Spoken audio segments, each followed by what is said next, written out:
Napakaswerte namin at narito ang may-ari nito, puno ng miracle fruit na tinatawag na calabash tree. At inyong makikita na sobrang lalaki ng bunga. Ito daw ay bumubunga ng mahigit na 20, sabi niya. Mahigit na 20 ay sa sobrang lalaki baka lalaki pa ito ng kaunti, ano? Lalaki pa ho yan. Ay ang sabi niyo ay pag ito'y magulang na parang nyog. May bao sa gitna. May bao sa gitna, kaya pala napapanood dati sa TikTok o YouTube. Nakuan, doon sa Africa, ginagawang igiban ng tubig, staka ng tubig. Ay malalaki nga, dala-dala ng mga babae at ginagawa nilang igiban sapagkat napakatibay pala nito. Yung paraan ng pagbibiyak, kaya nga sabi niya? Yung lagaring bakal. Lagaring bakal lang kwan. Pag magulang na. Pero pag medyo mura pa, pwede naman lang itak. Pero sa maganda yung lagaring bakal, gawa ng shade buko. Pagka gusto nyo gawing kasangkapan at tumatagal na parang baon ng niyog, pwedeng baonan ng pagkain o imbaka ng kung ano-ano man, ay lalagariin para magandang pagkabiyak. So, pag ipapaksak lang ay hindi pareho. At ito'y sa akin natatandaan. Kinakatas ito at ginagamot sa kanser.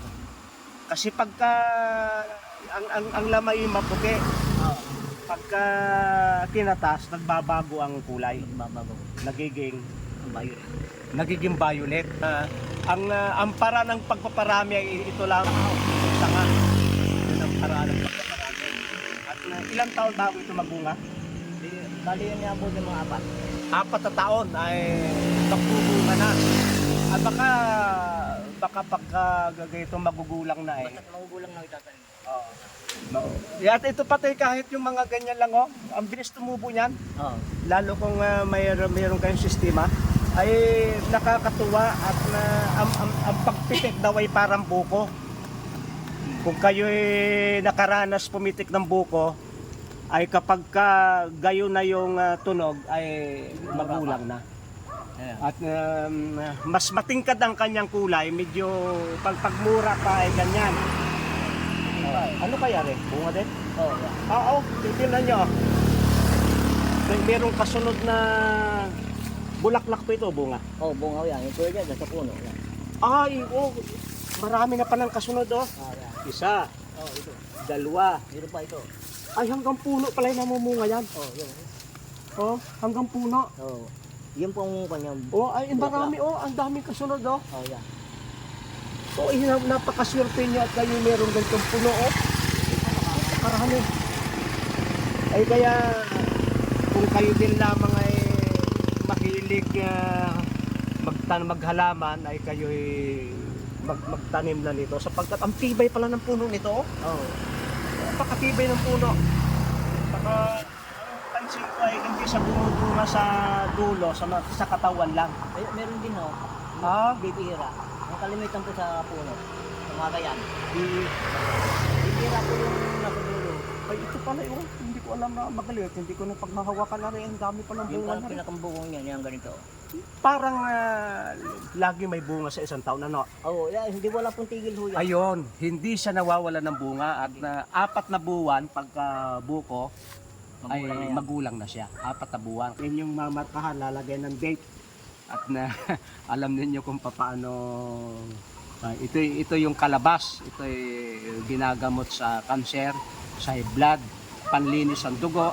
At ang sabi ng may-ari ay pwedeng lagyan ng honey o sugar pagkaluto para masarap-sarap ang lasa. Kailangan hindi mo mapaiksi eh. Hindi ro lalagyan mo ng asukal para mainom siya. Pag nalagyan ng asukal, masarap. May kaunting pait. Pero pag nalagyan ng sugar ay napakasarap na. Alam niyo naman na yung pait ay pag nalagyan ng ibang timpla ay masarap. Lalo na kung lalagyan ng kalamansi ay titingkad yung kanyang lasa. Kaya marami pong salamat at kami po bibili ng isa. Yan, maganda na ako. Yan, maganda. Ito yung aming kukain para may 6 na kilo. Napakamura ng bigay sa amin. 100 lang ngayon, laking-laki.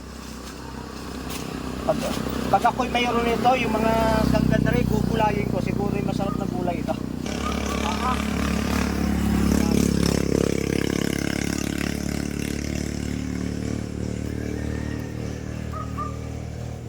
Hindi pala basta-basta matatanggal ng kwa ito, ng bagyo, ng hangin. Hindi, nalalagdag niyo. Nalalagdag. Dalalaglag. Medyo mura pa. Medyo magulang sa siguro rin. Ay siya, maraming salamat po sa inyong pagsubaybay sa Natural Wellness si Pastor Vito.